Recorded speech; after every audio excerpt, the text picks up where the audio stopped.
네, 아테네에서 복음을 전한 바울의 이야기가 17장에 나와 있었습니다. 더 이상 거기에서 복음을 전하지 못하고 그는 고린도로 자리를 옮겨서 고린도에서 전혀 하나님을 알지도 믿지도 않았던 사람들에게 아레오바고 언덕이라고 하는 곳에서 복음을 전했죠. 네, 죄송합니다. 고린도 아니라 아데네에서 이제 그렇게 하고 이제 고린도로 내려가게 됩니다. 자, 지금 여기서 우리 연전도사님은 띄워주셨네요. 네, 지도를 잠깐 다시 상기해 보시도록 하겠습니다.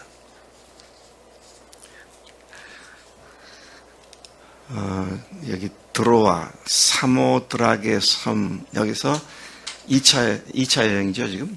안디옥에서도 출발을 해서 쭉 와서, 원래는 이쪽으로 가려고 그랬는데, 이쪽이 본도 지역이기도 하고요. 근데 성령께서 이리 보내셨고, 여기 네아폴리를 거쳐 빌립보에서 감옥에 갇히기도 하고, 그 다음에 거기서 다시 암비볼리와 데살로니카로 갔죠. 또 데살로니카에서 또 베레아로 내려갔고요. 밤에 도망가다시피 베레아로 갔고, 여기에서 지금 육로로 되어 있는 것 같습니다만 여기 아마 배를 타고 갔다고 생각되는데, 아테네가 여기는 북부죠. 북부 그리스고요. 여기는 남부 그리스입니다. 근데 아테네가 알다시피 전 세계 문화와 철학과 사상의 중심지 역할을 하는 곳이었죠. 거기에서 사실은 별로 많은 열배를 얻지 못하고 약간은 씁쓸한 경험을 하고 고린도로 옮겨가게 되죠. 그래서 지금 오늘 말씀은 이 고린도에서 있었던 일들을 이야기하고 있습니다. 그러면 거기에서 다시 고린도에서 1년 6개월, 1년 반이라는 상당히 긴 시간 동안 머물다가 갱그레아를 거쳐서 에베소서로 해서 다시 예루살렘으로 내려가는, 갔다가 안디옥으로 가는 것이 2차 선교행인데, 우리가 지금 모르는 건 여기서 있던 일을 지금 얘기하고 있습니다. 이쪽이 이제 로마죠, 이쪽이 로마인데, 로마에서 추방당한 부부를 고린도에서 만나게 되는 이야기가 오늘 나와 있는 이야기인 것이죠. 아테네에서 그런 인류 역사를 관통하면서 하나님이 천지를 지으셨고 그분이 만물의 주인이시고 주관자이시고 그런 그분께서 그분 때문에 우리가 살기도 하고 움직이기도 하고 존재하기도 하는데, 근데 너희들이 알지 못하는 신에게라고 그렇게 얘기한 그분이 그분이시다. 복음을 쭉 전했을 때에 별로 뚜렷한 열매를 많이 얻지 못하고 아덴을 떠나서 당시에 그리스의 최대 무역 항구 도시였던 고린도로 내려갔습니다. 자, 여기 지도를 다시 한번 보시면요, 고린도가 특이한 지역인데요. 남부가 여기서부터 이렇게 남부라고 하면 여기가 바다가 이렇게 쑥 안으로 들어와 있죠. 그리고 여기도 바다가 고린도에 접해 있습니다. 그러니까 이게 무역 항구 도시로서 많은 나라 사람들이 여기에 와서 무역을 하다 보니까 굉장히 부유한 도시가 되었습니다. 돈이 많은 그런 도시였고요. 또 동서 문물이 교차되는 곳이기도 하고, 여기서 육로로 이제 물건이 운반되기도 하고, 또 지중해로부터 다 이리로 와서 여기에서 굉장한 교역이 이루어졌던 그런 도시이기도 했습니다. 자, 근데 여기에서 바울이 아굴라라고 하는 유대인과 그의 부인 브리스길라 부부를 만나게 되죠. 성경에서 바울의 런닝메이트 하면은 바울과 디모데도 있고요, 바울과 바나바도 있고 한데, 바울과 아굴라 브리스길라 부부가 굉장히 중요한 동력자가 됩니다. 근데 여기에서 그들을 만났습니다. 그들은 원래 로마에서 살고 있던 사람인데 유대인 출신이었고 남편이 브리스길라는 아마 로마 여자였던 것 같아요. 근데 남편을 따라 남편이 믿는 예수님을 하나님을 섬기려고 로마에서 추방당할 때 같이 부부가 추방을 당한 것이죠. 근데 고린도에 와 있었는데 바울도 고린도로 와서 여기에서 이 부부와 바울이 만난 것이죠. 자, 여기 바울이 그분을 만났을 때 보니까 그들의 생업이 바울의 생업과 같은 것을 알게 되었어요. 그게 천막을 만드는 일이었습니다. 텐트 메이킹이라고 그러죠. 텐트 메이커. 자, 여기는 이제 예를 들면 건축 자재를 제작하는 것이죠. 당시에 천막하면 최고급 천막은 가죽 천막이었는데요. 어쨌든 고급 재료로 천막을 만드는 기술을 바울이 갖고 있었고 브리스길라 아굴라 부부도 마찬가지였다는 것이죠. 텐트 만드는 일을 하면서 선교한 사도 바울. 자, 이게 이제 선교 방식에 굉장히 중요한 한 모델이 됩니다. 네. 우리가 선교하면 후원 이렇게 되는데 당시에 바울이 누구의 후원도 받지 않은 상태에서 바로 이곳에 가서 직접 텐트 만드는 일을 뭐라고 그러나요? 알바처럼 일을 했던 것 같아요. 자, 그렇게 했는데 이것은 후에 선교 방식의 중요한 단서를 제공하는 것이 되었습니다. 여기서 말해서 그게 뭐냐? 자비량 선교입니다. 자비량 선교. 자비량이란 말은 영어로 self-supporting, 스스로 자기가 벌어서 선교하는 것을 얘기하는 것이죠. 자, 그래서 나중에 이것을 일컬어서 자비량 선교사를 일컬어서 self-supporting missionary 그러지 않고요. 텐트 메이커 그렇게 말을 합니다. 텐트 메이킹 미니스트리, 텐트 만드는 사역 이렇게 말을 하게 되죠. 바울은 선교 비용을 마련하기 위해서 일자리를 구하려고 텐트 제조업자를 찾아갔고 그곳에서 유대인 출신이면서 생업이 같은 그리고 이탈리아에서부터 추방되어 온 이 부부를 만난 것이죠.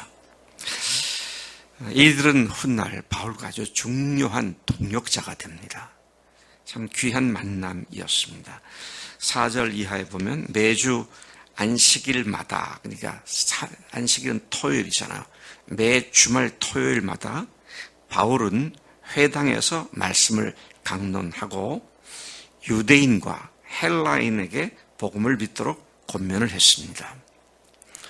자, 이때만 하더라도 바울은 가는 곳마다 회당을 찾아갔고 회당에서부터 복음을 전하는 일을 시작했었죠.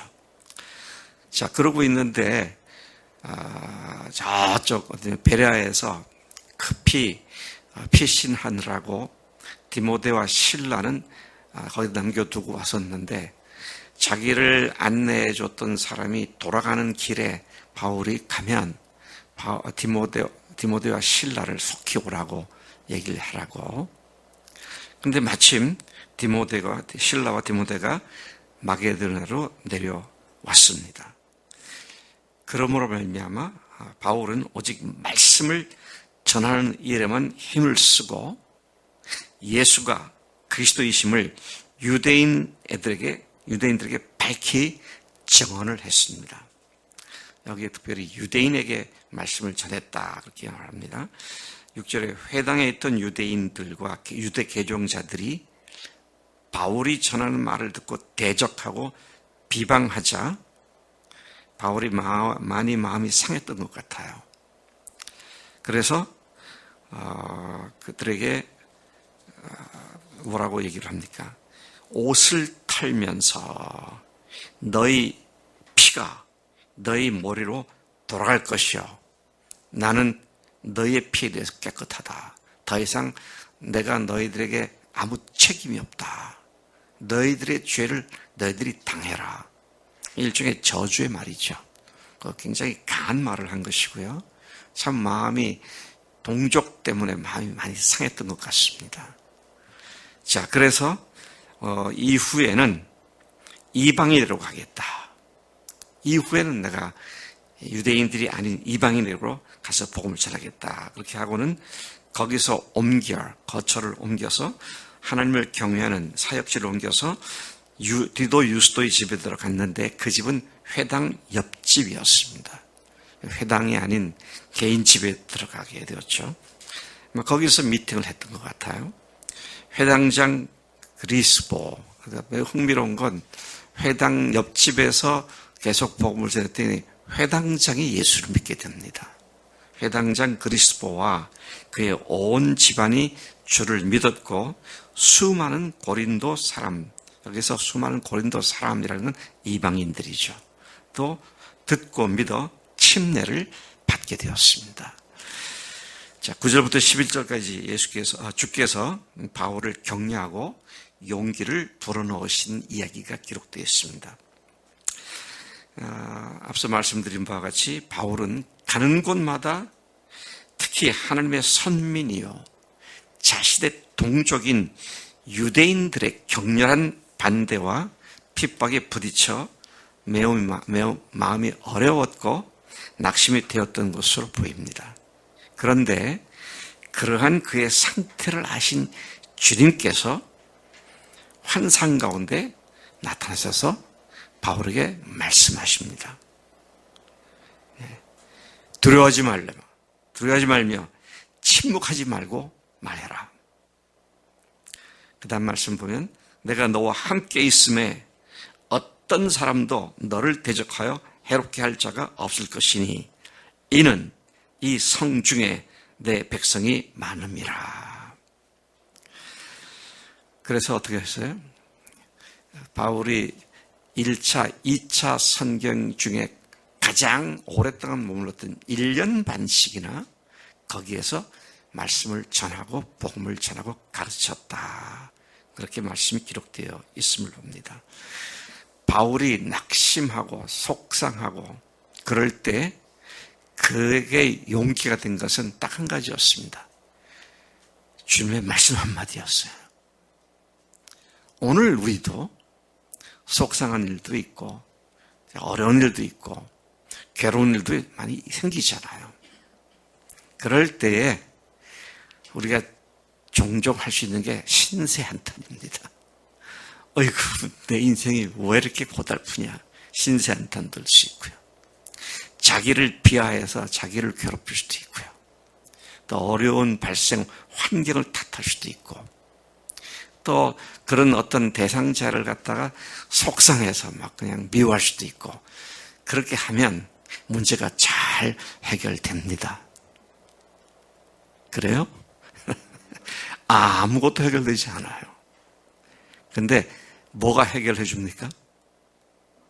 하나님의 말씀이 해결해 줍니다. 한마디면 좋게요. Don't worry, 걱정하지 마라. 내가 너와 함께한다. 내가 할 일이 있어서 이런 일을 허용한 거다. 담대해라. 그 한마디면 충분합니다. 네? 그래서 여러분 믿음의 시작자이시고 믿음의 완성자이신 예수를 바라보자. 다른 것 바라보지 말고요. 주님 바라보고 주님 입에서 나오는 말씀을 한 말씀 제대로 듣고 붙잡으면 이 바울이 얼마나 고생을 했어요.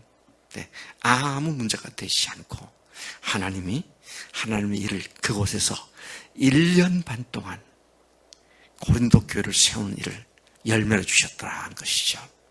하나님 아버지 감사합니다. 오늘 바울이 그 누구도 오라고 환영하지 않은 곳을 굳이 찾아가서 또 가는 곳마다 자신을 심지어 괴롭히고 돌로 치려고 했고 또 데모대를 만들어서 데모를 하면서 바울을 끌어내고 하는 이런 상황 속에서도 주님 그가 피곤하고 낙심되는 상황 속에서도 주님 말씀 한마디로 그가 1년 반을 고린도에서 계속 복음을 전했던 모습이 오늘 우리에게 소중한 주님의 가르침이 되고 교훈이 됨을 고백합니다. 상황이 어떠하든 주님께서 하시는 말씀을 들으면 모든 상황과 문제가 해결되고 주님의 역사에 쓰임받는 종들이 되는 줄로 믿습니다.